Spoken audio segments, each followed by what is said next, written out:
If you had asked me yesterday if I was going to make a Hotel Transylvania 3 spoiler talk, I would have said no.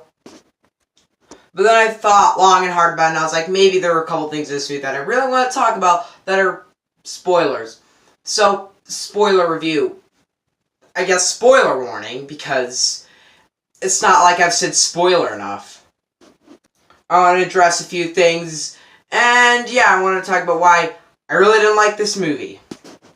So the movie opens up with a scene with our villain on a train, and it's supposed to take place in the 1800s, and this is a weird scene. And it shows Dracula beating him up. It's weird, I guess, but I guess it involves with the plot a bit. Then we open with another wedding scene at the beginning of the movie. That does nothing with the plot. But like every other joke in this movie, it's a long, drawn-out, unfunny joke. Seriously, the whole wedding part, I never laughed. I thought it was really mediocre and not very funny, so I thought maybe it tied to a plot. Nope, doesn't tie. It does nothing. I guess Dracula meeting up with someone is a thing. So yeah, I guess that kind of happens during it, but I don't know. Ugh. And then Dennis's dog, I forgot his name, runs in. And if I'm recalling right, this was a short that was on the Emoji Movie. Because I saw that in theaters. Hashtag, I didn't see that in theater. Why would I see the Emoji Movie in theaters? But at this scene, it's like, why is it this dog here? If you have to have seen the Emoji Movie in theaters to get this joke. And I didn't. And a lot of people didn't. So why are you putting it in the movie? Because people who for some reason were wondering how that shirt would tie into Hotel Transylvania 3, I guess you have to include this pointless subplot that has one scene at the end that does anything. And the ending's really bad, so why is this here? Everything up to, in this movie, everything up to, maybe I guess the opening scene on a train isn't really pointless, but everything building up from the beginning of the wedding to Dracula going and dusting that room, everything is pointless. Then Dracula goes to dust in that room because he learns that online dating's a thing now. Okay, yeah. And this joke is kind of unfunny because mind-blowing, guess where it was shown? The trailer. I gotta say, the trailer for this movie shows too much. I think they should have toned down on how the trailer showed. I mean, I guess if they changed the trailer, it wouldn't have affected how much I enjoyed this movie. But a lot of actually the funniest jokes in the trailer, the funniest jokes in the movie are in the trailer. So yeah, I didn't find this part that funny. Like it oh so desperately wants to be. Maybe this is like, hey, why don't we like go on like having a family vacation? And yeah, things happen and stuff that don't matter. Then we immediately jump cut to them being on a plane with the gremlins. This is one of the funniest scenes in the movie. I think the gremlins thing's funny because I've been on family vacations and I always know like people like having to find the cheapest plane, me going on the cheapest plane. It's really crappy and it's like really uncomfortable and it sucks. I can relate. I think it's actually quite funny in this movie. The one joke with the two gremlins inside of the cab and they're like just drinking and then he just says, hey, who else is on? Hey, what are you doing this weekend? And the usual, taking the kids to soccer practice. I've heard that joke before, but I found it kind of funny. Once again, not everything in this scene is funny, because it's so desperate to make you laugh. In fact, I realize this movie's problem is it tries to make you laugh so hard that it fails on conveying anything else. So the jokes are so desperate that they're not funny. So yeah, I guess there is a point where your movie tries too hard and it's not good. A lot of the scenes in the Gremlins thing are not that funny. They're not unfunny, but they're not that funny. In fact, maybe this movie isn't unfunny, but it isn't funny. So yeah. Then they go on to the cruise, and then things happen and stuff. Dracula doesn't like the cruise, but then it's like, hey, guess what? It's his family cruise.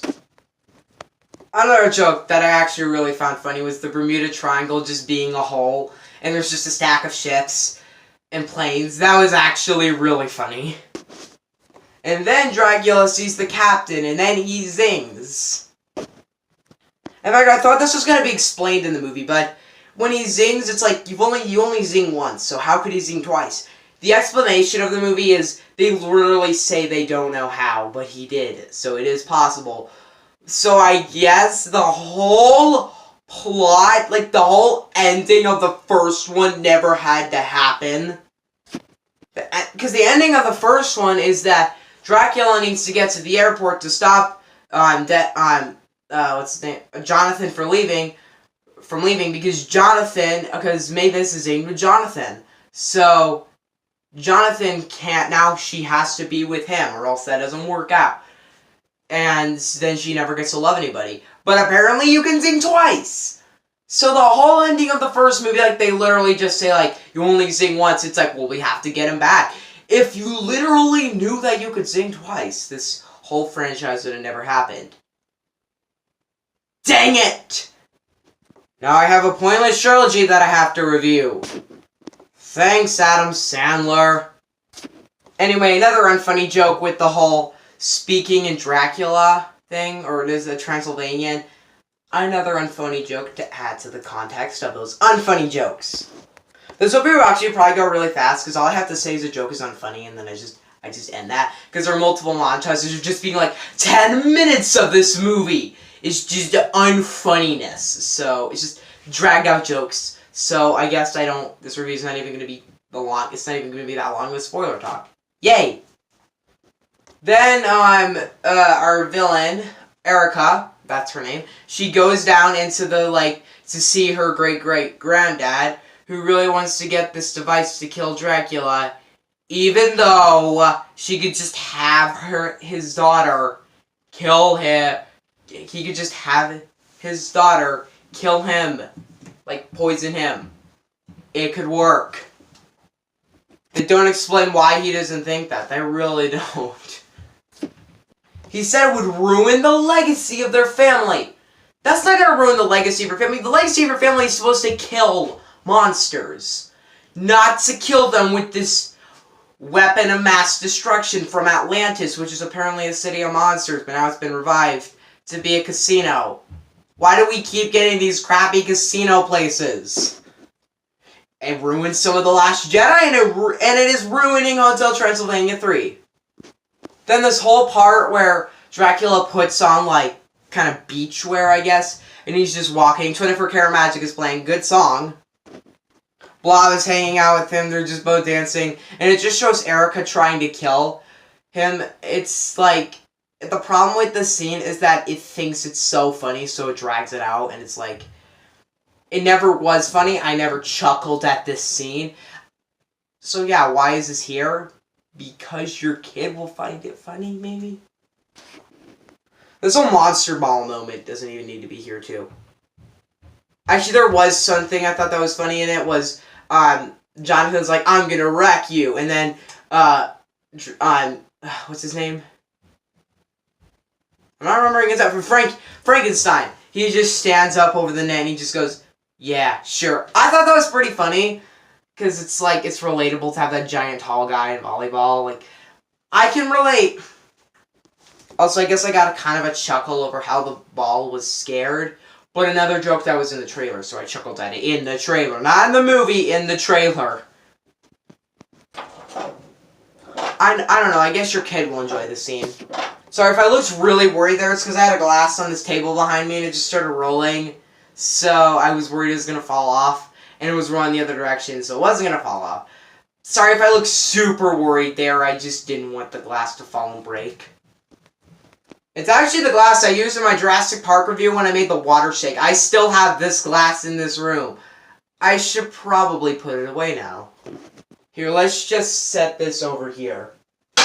There we go. Your kid will enjoy this scene because it's visually funny. I didn't find it funny, but it's visually funny. Then they approach an underwater volcano. Then we have this underwater scene that once again is supposed to be funny. And it isn't funny. I mean, I actually thought mind controlling a whale was really cool. I was like, I want to do that. How? Another problem I have with this scene is, dang it, this sucks. Why do they get to encounter sharks and whales, but I only encounter little tiny little fish when I'm scuba diving? Ugh. Also, when they're all walking off the ship and they have like all their scuba gear on, they're just like that kind of. I found that scene to be jarring, and that's because they're all moving the same way. That's not what was so cool about Hotel Transylvania. They all move different ways. They all move in a different fashion. Here they are all moving in the same way with the same animation, and it's really lazy just to make your kid laugh because it looks funny to a kid. Look, I know the other Hotel Transylvania movies are for kids, but they have a balance of making it also enjoyable for other people, adults. It's also enjoyable in that area. Like, I can enjoy those movies. I think they're funny and they're colorful. But instead, for this movie, it feels like they dumbed it down to be only for kids. And I think kids will really like this movie. I certainly didn't like it, but I think kids will. After the scuba scene that did nothing with the plot, Dracula gets to go on a date with Erica. And in this scene, I guess we see bonding between the two. I don't know. Another scene that happens in the movie is that the wolves are like, what they do is they find a place called Kids Club where they drop their kids off and they're like, so wait a minute, you're saying that you will take our kids for us? Yes, I thought that whole scene was probably the best joke in the whole movie. And then they go out, and then they're like, I guess we get to do whatever we want. I thought that joke was funny. And then it goes on too long, and then it becomes cringy and dumb, and I don't know why we're dragging this on. It was funny at first. Why are we dragging this out? It's supposed to be a joke that parents will find funny. But you have to make the humor work for parents. Just maybe end the joke at some point. I think I'm asking too much of Sony Animation Pictures. Believe it or not, what sucks is that I actually thought Hotel Transylvania 3 was going to turn it around for them. Like, the last year, they've only produced mediocre or bad movies. Tourist Lost Village, the god-awful Emoji Movie, The Star, and I thought this one might have turned it around for them. Sadly, the movie it doesn't work. Oh well. And then during this date between Dracula and Erica, she puts garlic on the guacamole. That must taste weird. And then he eats the garlic. And then guess what garlic does? It's supposed to kill a Dracula, but do you know what actually happens? It makes them fart. Ah! Did you literally give up something about, like, the main character of Dracula? Did you literally give that up for a fart joke? This joke is also kind of dragged out because then Mavis eats garlic, and then she toots, I guess. Seriously, you had to do the joke twice. No one laughed. No, I'm kidding. All the kids laughed at that joke. All the kids laughed at that joke. I actually literally sat in the back corner of the theater because I was like, I don't want to sit next to a bunch of kids. So I was quite far away from the kids, but every time some dumb joke came up, they all laughed, and I was like...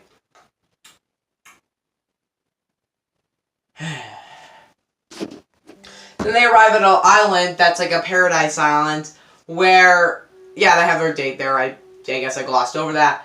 But then, I guess I don't even need to talk about this scene. It's really pointless. It's the Chupacabra joke where he's like, can I have a drink? Then they give him a glass and it has a lamb in it. I caught that joke and I thought it was funny. Then their final destination, or the final place that's actually going to happen. And also, the werewolf and his wife are tranquilized and then put into a closet. Why? I don't know. It doesn't matter. And at the lost city of Atlantis, we have our casino planet for this movie. Where then Erica goes to get the mystical item that can kill Dracula. And then she goes in, and then Dracula kind of helps her go through that whole part. And I guess it could be visually funny for your kid. This movie is funny if you're a kid. That is the quote I'm going to use for this entire movie. Then when they get out of, like, the whole place, we see that, Erica's trying to get that axe out of Dracula's head, and then Mavis coincidentally comes in at the right time to get mad at her. Funny enough, this scene is so dumb. How could Dracula survive getting an axe in the back of his head? I don't know. It definitely penetrated his brain, but I don't know. Why am I questioning this? This is Hotel Transylvania. Why am I questioning it? Then Mavis, like, telekineses her to the back of the room. For some reason, I like this scene. I don't know why. I kind of like the way Mavis reacts to protect her dad. I really like that because you never see that side of things. It seems like something Dracula would do to protect Mavis. Kind of what happens in the other two. But I really liked how in this movie it shows the other side of things. Anyway, then they have a dance party. Then they go to the dance party. For some reason, I think, then this whole dance party starts. The spoiler talk is, like, too long. Why did I have to make this video? But here's my problem with this scene. If in Atlantis that device destroyed it, and it turns out there's just a piece of music inside, and if you played it, activates the Kraken, how did they have a device to play it? I mean, maybe they had, like, instruments back then, but they didn't. They hadn't invented lined music back then. That hadn't been invented yet. It was, like, in the Renaissance when that was actually invented. Unless you're telling me that somehow Atlantis got line music and was able to transfer it to their place. Unless you're telling me that, this scene doesn't make any sense. Then the Kraken comes and it starts destroying crap. Then there's only one way to do it. Beat it with positive music. There are two songs that play that I've never heard of. Then one song plays. Why? Why this song? Why? The song they choose is the Macarena. Why did you choose the Macarena? I mean, of all songs, you chose the Macarena. The scene makes no sense and it's dumb. Then the dumbness of unfunniness comes out then. Dracula proposes to Erica. Yay, happy ending. This movie gets worse when I think about it. What a letdown. What could have been a fun, like, good as the first other twos, for some reason, forgets everything that made the other two good. It has fine visuals, it has fine acting, but it's just, the jokes are so drawn out, it doesn't work. And I would have forgiven this movie, and I maybe would have liked it, let me 6 out of 10 liked it, if it was funny, but it isn't funny, so it's dumb and I don't really like it. Sorry if you hear, like, all these instruments, my dad is playing saxophone upstairs. Is this movie funny? No. Is it cringy? Yes. And it makes no sense why it exists. I'm actually fine if we get a 4th Hotel Transylvania because I want to see how we can repair the damage done from this movie.